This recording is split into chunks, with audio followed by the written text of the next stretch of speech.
So you may be wondering why I chose to ride up the Long Point. Well, that's a good question.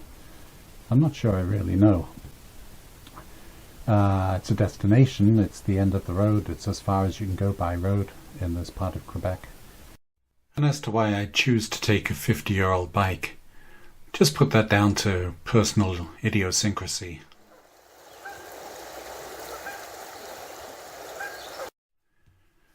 On the long haul up through Labrador Park, I stopped at a few favourite places.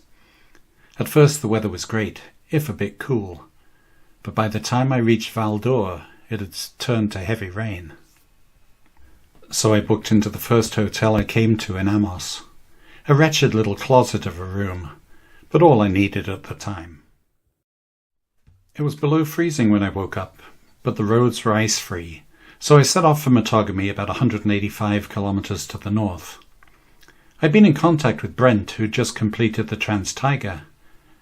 We were likely to meet up on the road. It's a long haul up the Billy Diamond Highway, so after filling up with fuel and food in Matagami, I set off for kilometre 381, the next fuel stop. The road crosses numerous big rivers, past burned areas, and through endless stunted spruce forest. It's not everyone's cup of tea, but it is mine. Just about everyone stops at the rapids of the Rupert's River. Not surprising, really. It's quite an impressive place. Into a headwind, it transpires I can go about 288 kilometers before I have to put more gas in. So the question now is, can I get all the way to 381 and the gas station on 5 litres? The answer, of course, was yes, although it was touch and go as to whether I would have to go into reserve. Once leaving Matagami, I'd forgotten to close the reserve tap on the Eldorado and had completely drained the tank by kilometre 376. Fortunately, I had some in reserve.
It's 240 kilometres from Relais 381 to Radisson, and a lot of it looks like this, so I won't bore you with endless droning footage.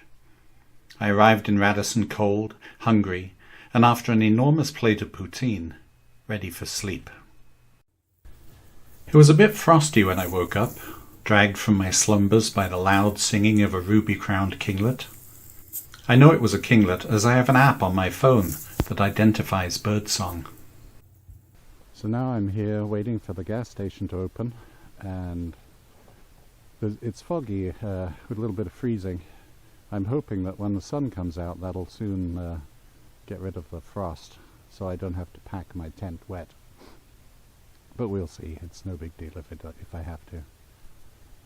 So I've got about another half an hour to wait before the gas station opens. Or so I thought. I was under the impression that they opened at 6:30. In fact, one wasn't going to open until 10 and the other until 11.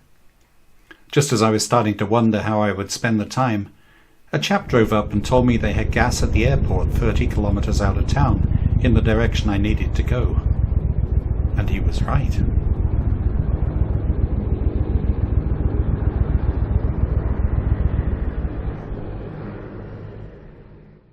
It was a pleasant, sunny, cool ride down the road to Chisasibi, until the turn-off to LG1, the massive dam on the lower Grand River. Passing over the dam, I was soon heading for Long Point.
Long Point is the end of the road, as far north as you can go by road in Quebec.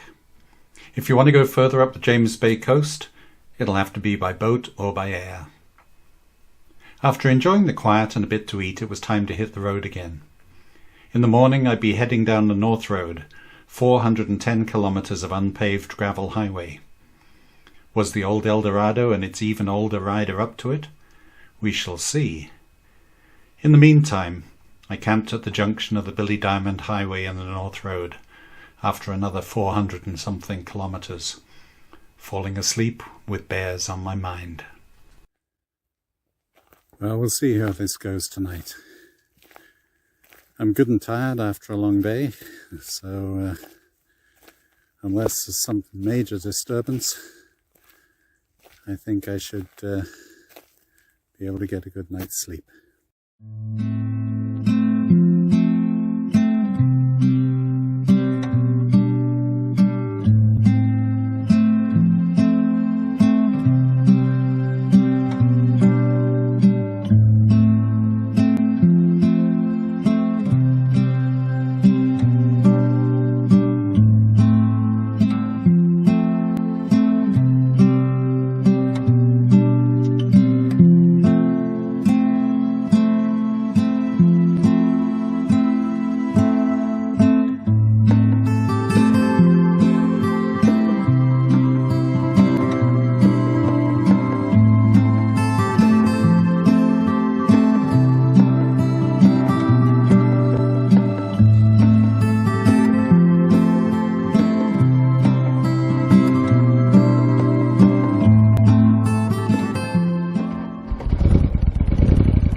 There's always an adjustment period when I set off down a gravel road, especially one like the North Road where I know there's over 400 kilometres of unpaved road ahead.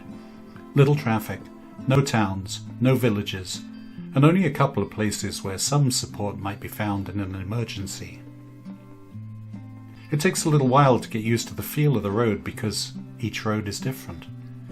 The nature of the gravel, how recently and how well it was graded, how much traffic has been along since, all these things have an influence on the feel of the road beneath the tyres, and my feeling of confidence and control. Control? Ha! There's a joke. To paraphrase Buzz Lightyear from Toy Story, this isn't riding, it's avoiding falling with style. The fact is, these big northern roads are really just ugly scars across the landscape, punctuated by the occasional piece of delightful scenery. The challenge comes from staying upright and managing to get to the other end without breaking either the bike or the rider. A single lapse in concentration can spell the end of the trip.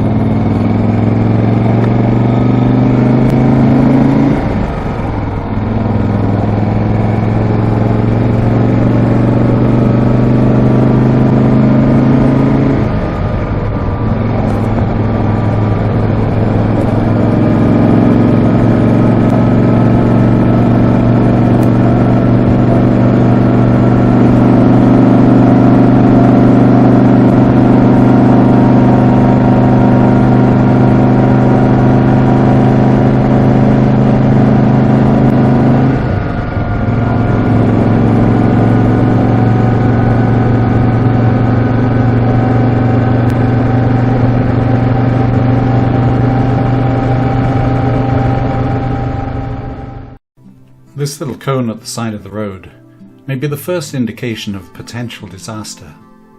This one marks a minor sand trap on the other side of the road, so nothing to worry about. But a piece of flagging tape in a bush, or sometimes nothing at all, may be all the warning you get of a major hazard. I managed to see this one in time to hit it slowly, but it could just as easily have thrown me off the bike. When I say traffic is minimal on these roads, it's no joke. I'd already ridden for over an hour before I saw this guy, my first vehicle of the day.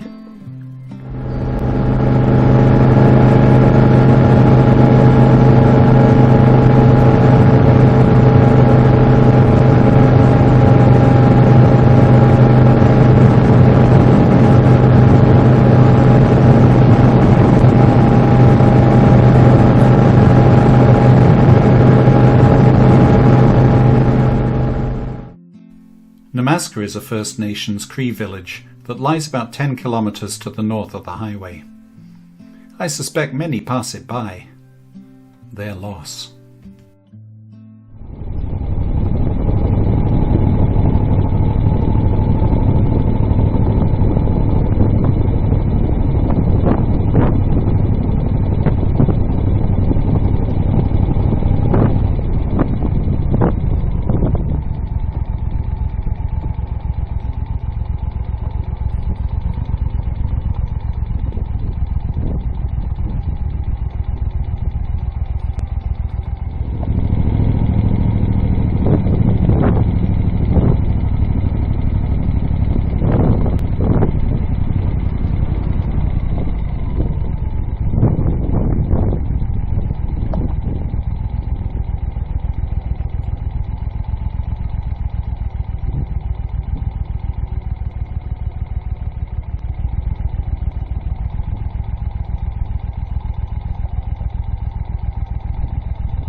Manic. Good morning. Is the restaurant open today? I don't know. It's supposed to open at 10. Oh, okay. Thanks. It's a neat, tidy, friendly little town. On a previous visit when the restaurant was open, we were greeted with openness, friendliness, and curiosity about our travels.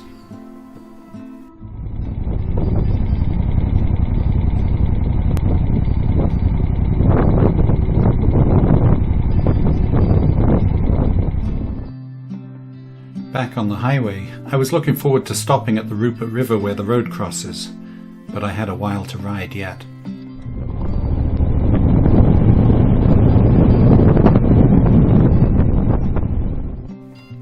It pays to have a decent air filter on your bike.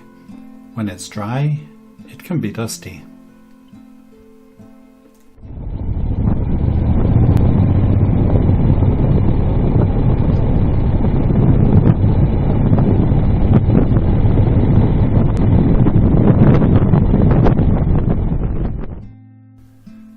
Most of the time you're rolling along the gravel highway.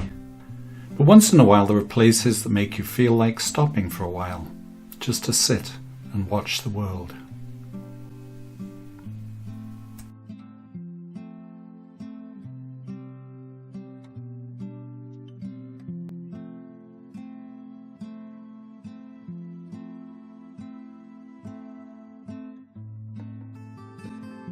At the Rupert River crossing, I had a little semi-healthy lunch, checked on the bike and wandered around for a while, discovering that a bear had made a pretty good attempt at getting inside the supposedly bear-proof garbage containers, and someone else had left a rather elegant political commentary.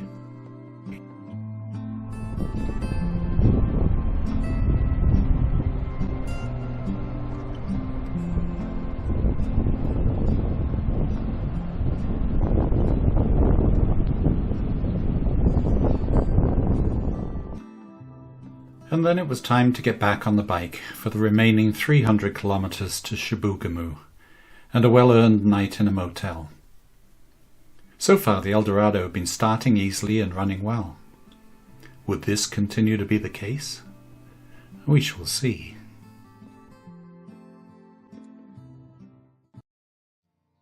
I often take the easy way out, and instead of finding a place to camp, I whip out my credit card for a night of warmth and comfort.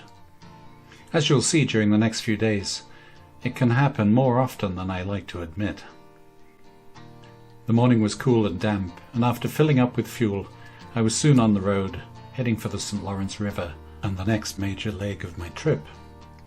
Incidentally, as I prepare this, the whole 7,500 population of Chibougamau has been evacuated because of nearby forest fires. But as I was riding, forest fires were the last thing on my mind. I was more concerned about just staying warm. The ride down to the Lac Saint-Jean area was pleasant enough, but for me it was just a way, the only way really, to get from northern Quebec to the road leading to Labrador. It's a vast country, but there are very few roads and no other way to get from Chibougamau to Labrador City, except the way I was going.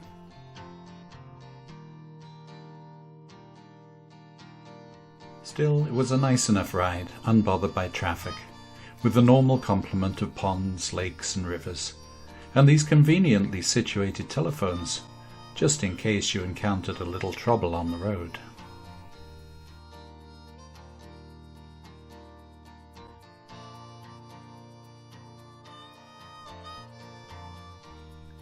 After 230 kilometers, I eventually hit the string of communities which lie along the Lac Saint-Jean shore. Saint-Félicien, Roberval, Saint-Jérôme. After all that forest, they seem to blend together, although I'm sure the residents don't feel that way.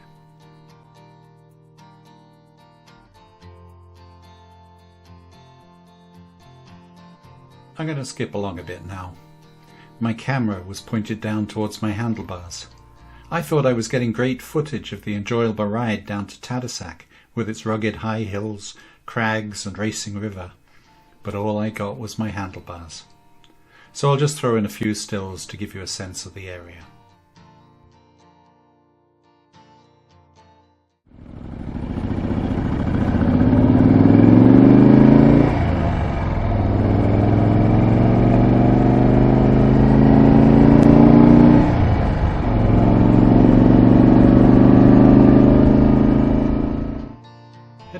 Coast of the St. Lawrence is always enjoyable. Today the tide was out, exposing huge mud flats and countless boulders.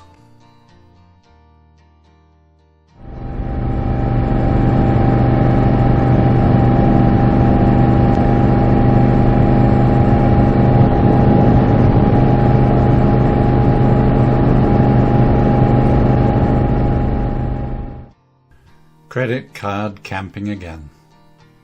This time at the Econo Lodge. I even got the same room I'd used years before.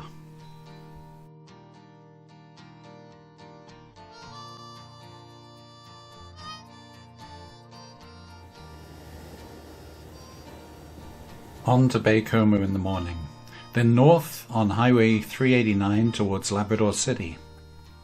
This is one of my favourite roads, Or at least, I thought it was.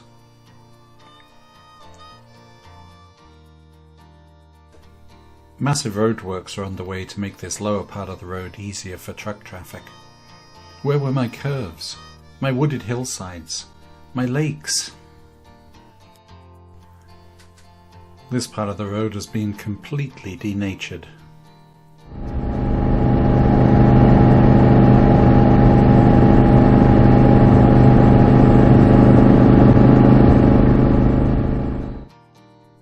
Fortunately, the roadworks didn't last too long, and the road soon reverted to being the enjoyable route I remembered.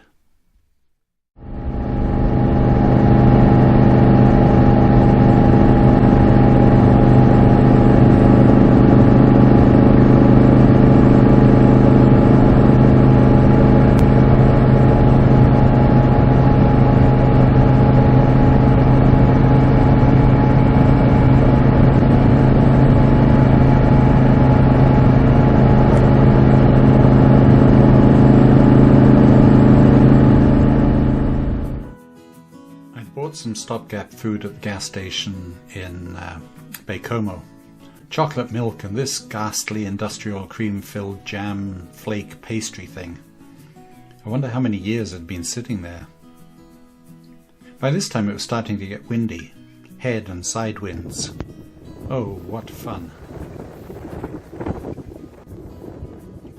Before long, I was having a proper meal at Manic 5, after I'd filled up with gas.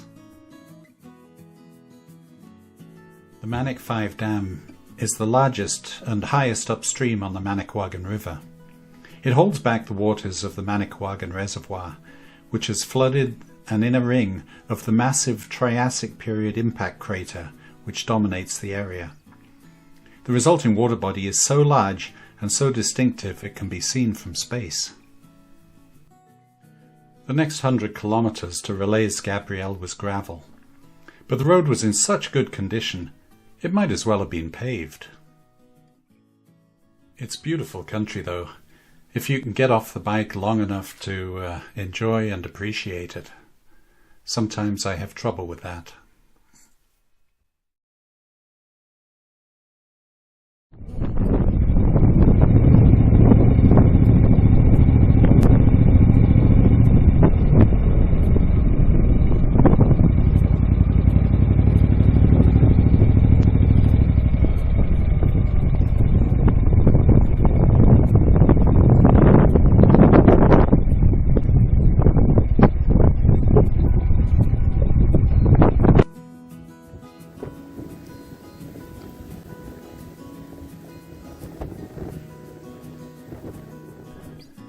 Beyond Relais, even though the next section was paved for almost 200 kilometers, the surrounding countryside seemed higher, wilder.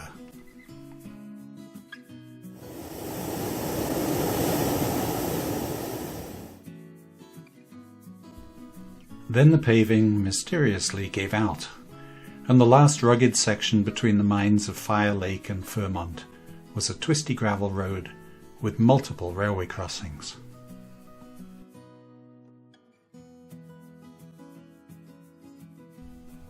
Even though it was getting darker and colder, I actually enjoyed this section a lot, although I knew to stay cautious. One of my Ontario Guzzi friends dumped his bike off the side of the road along this stretch, and the bike ended up getting written off. Labrador City was now only about 50 kilometers away, but it was no time to become overconfident.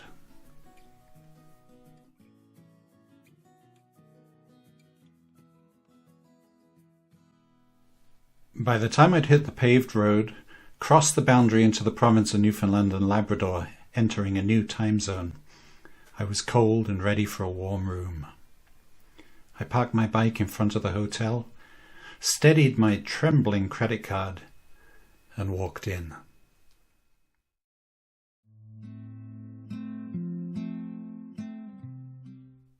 The hotel restaurant wasn't open yet, so after a quick sausage and egg sandwich at the McDonald's next door, I attended to the bike, then packed for the road. Oil level, check. Tighten up those annoying exhaust pipe clamps, check.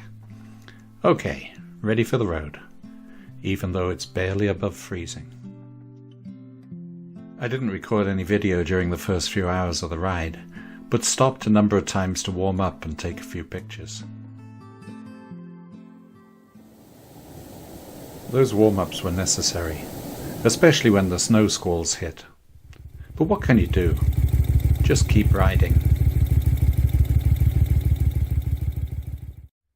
And eventually the skies did clear and a weak sun emerged, although it didn't make much difference to the air temperature. It's easy to blast through the country on this perfect road surface, paying little attention to the surroundings. After all, it's just endless spruce trees and swamp. Indeed, the nature of the road encourages you to do just that. When I'd ridden the same way in 2012, it had felt much more like an adventure.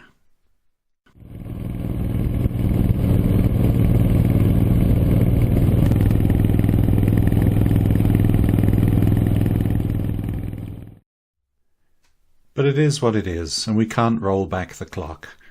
And despite the cold, I was enjoying rolling through the vast country.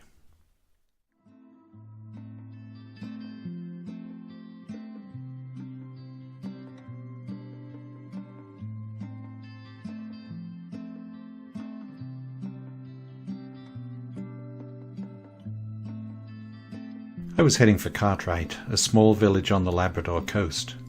But first, I wanted to visit Northwest River, which is as far as you can go north by road in Labrador. But it's still a long way to Happy Valley Goose Bay, so let's speed this up to get there sooner. Do you begin to get the sense that traffic isn't much of a problem along the Trans-Labrador Highway? Admittedly, there are many gaps in this footage. I've pasted a whole bunch of stuff together. I couldn't have the camera running the whole time, as it would exhaust the battery. But I haven't edited out any vehicles. There just aren't very many.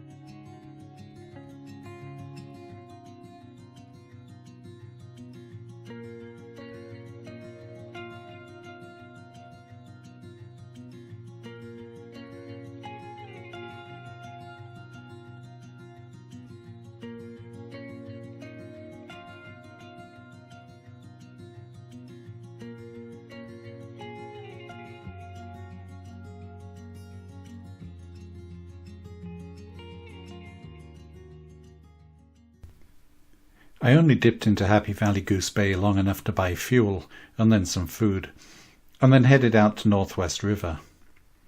The Innu village of Shishashui lies on the south side of the river, and the predominantly Inuit village lies to the north. I rode up to the end of the road past the Labrador Interpretation Centre, which was closed, then headed back to find somewhere to camp. So now I'm already across the Churchill River and on the road to ultimately to Cartwright and then to the Labrador coast.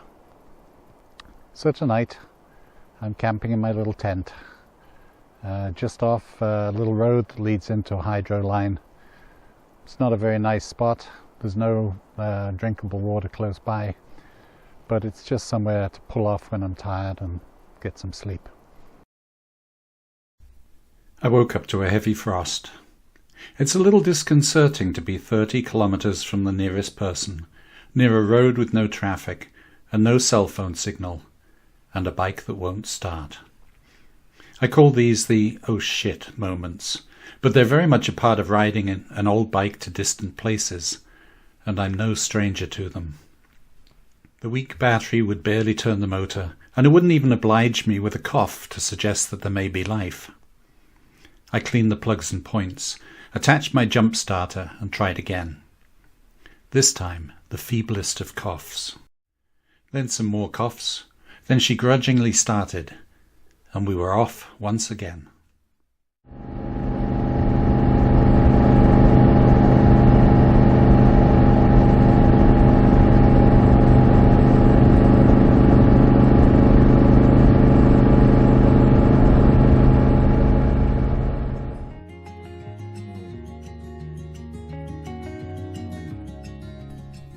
Eventually I reached the road into Cartwright.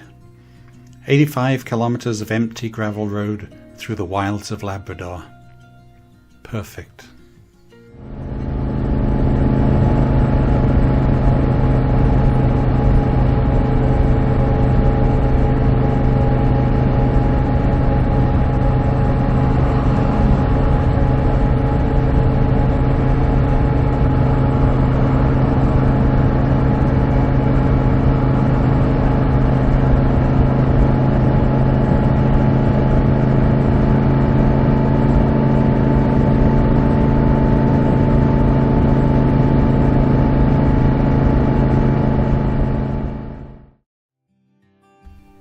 This part of Labrador seemed remote and wild, as if that isn't true of the whole place.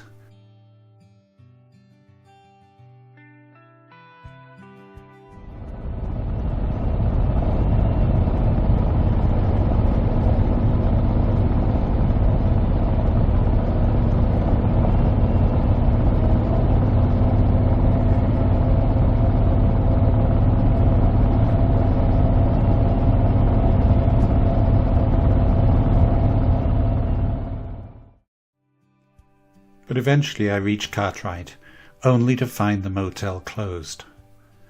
"Oh, just go into my office and grab the key to room 3, the owner said when I called the number on the door. "I'll be along in an hour or two." I wandered round the village for a while. Raw, functional and unpretentious. I love places like this.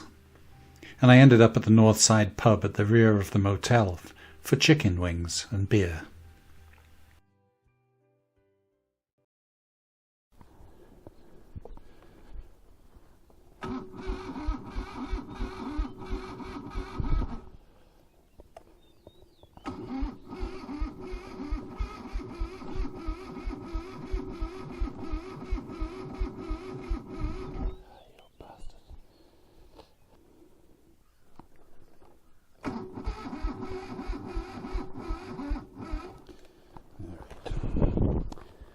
Gonna be like that. Morning. Not yet. Deciding not to play this morning. After much cleaning of car parts, charging of my booster pack, and help from my neighbour, the recalcitrant old expletive deleted, decided to start. Once she was running again, she was fine. Although each time I stopped, I left her idling, just in case.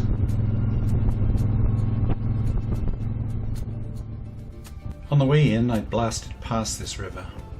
This time I decided to stop and take a look. Nothing spectacular, just a nice pure river through nice pure country.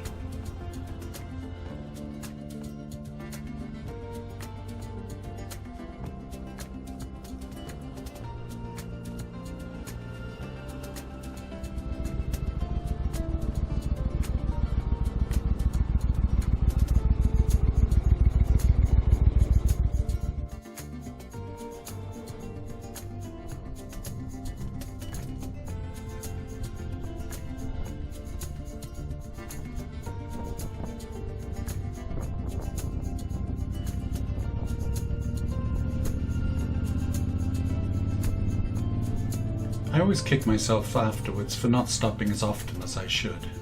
So today I decided to take all the opportunities I could.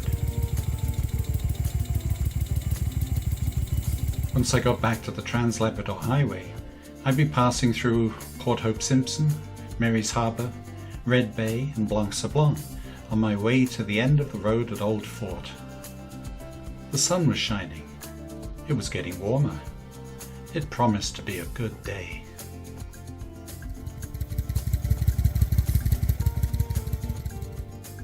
Inevitably, any motorcycle video has to condense hours of riding and sometimes hours of video footage into a few moments. So we'll quickly skip to Port Hope Simpson and the beautiful Alexis River.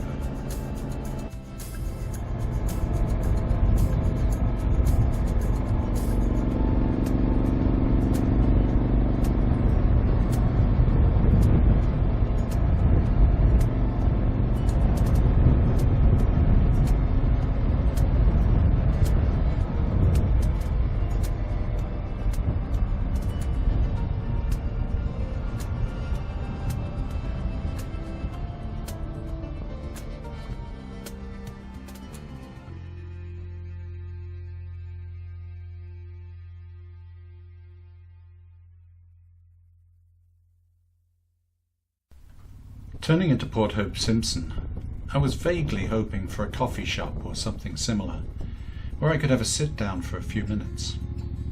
But no luck, so I rolled around for a couple of minutes to get a quick feel for the place before heading up the highway for gas and to see what lunch treats might be on offer. The short answer was not a whole lot, but I ended up with a pre-packaged sandwich, a muffin, a chocolate milk, and a full tank of fuel, and ate the edibles while looking out across the village to the estuary. Good enough. I stopped again near Mary's Harbour, the last place on the coast for a while, as shortly thereafter the road gradually rises onto high, wild, windswept terrain. The highest points are only just over 300 metres above sea level, but the conditions are so harsh here that these are full-sized mature trees, stunted by the brutal weather conditions.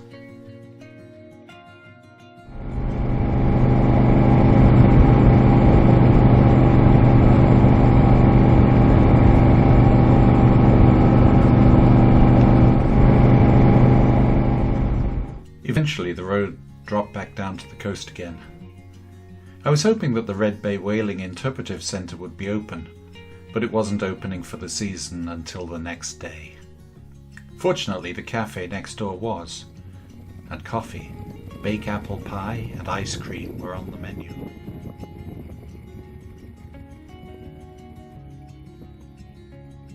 Red Bay is a lovely little harbour. I looked out over the water hoping to see an enormous whale, but it was either too early in the season or I was just unlucky. Oh well, off to Old Fort and the end of the road. Just before Blanc-Sablon and the ferry to Newfoundland, you leave Labrador and enter Quebec again. Almost as soon the landscape changes, becoming rugged, rocky and wild.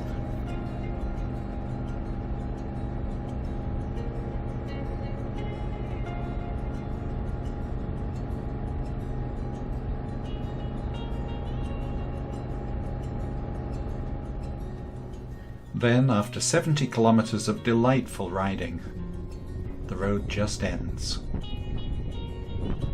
It picks up again, over 400 kilometers away down the coast, but this is as far as I could go.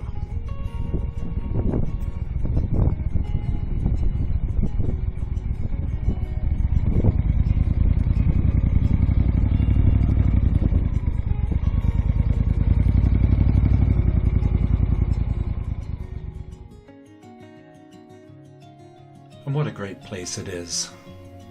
Tidy little harbour, beautiful rocky headlands, and a tidy little village populated mainly by English-speaking people whose ancestors migrated here from Newfoundland in the 19th century.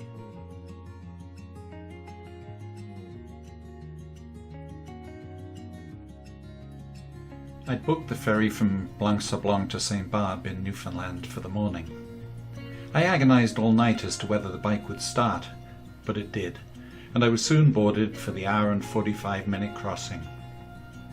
We passed a few small iceberg bits, but nothing that would go all Titanic on us. I had the bit between my teeth now. It was an almost 600-kilometre ride down the Newfoundland coast to the next ferry at Port aux Basques. But the 7-hour-long ferry back to the mainland didn't leave until 11:45 p.m, so I had plenty of time to enjoy the ride. This time I was just passing through on the quickest way home, but Newfoundland is one of those places I keep coming back to. Wonderful people, excellent scenery, and thousands of kilometres of unspoiled coastline filled with whales, seals and seabirds. It's a spectacular place.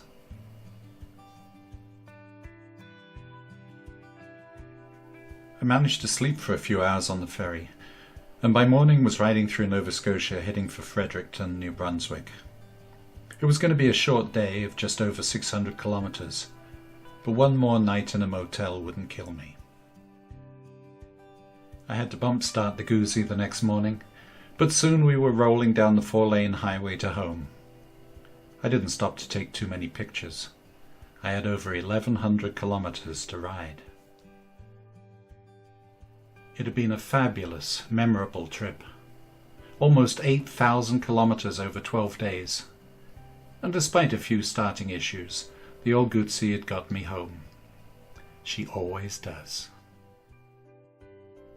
Please like, subscribe and comment, and feel free to share these videos widely. And if you haven't done already, and perhaps even if you have, please check out my motorcycling books on Amazon and Audible. They're a good read and contain vastly more detail than I can jam into any video. Just search for Nick Adams Motorcycle. That should find me. Or go to my website at nickadamswriting.com. Thanks for watching.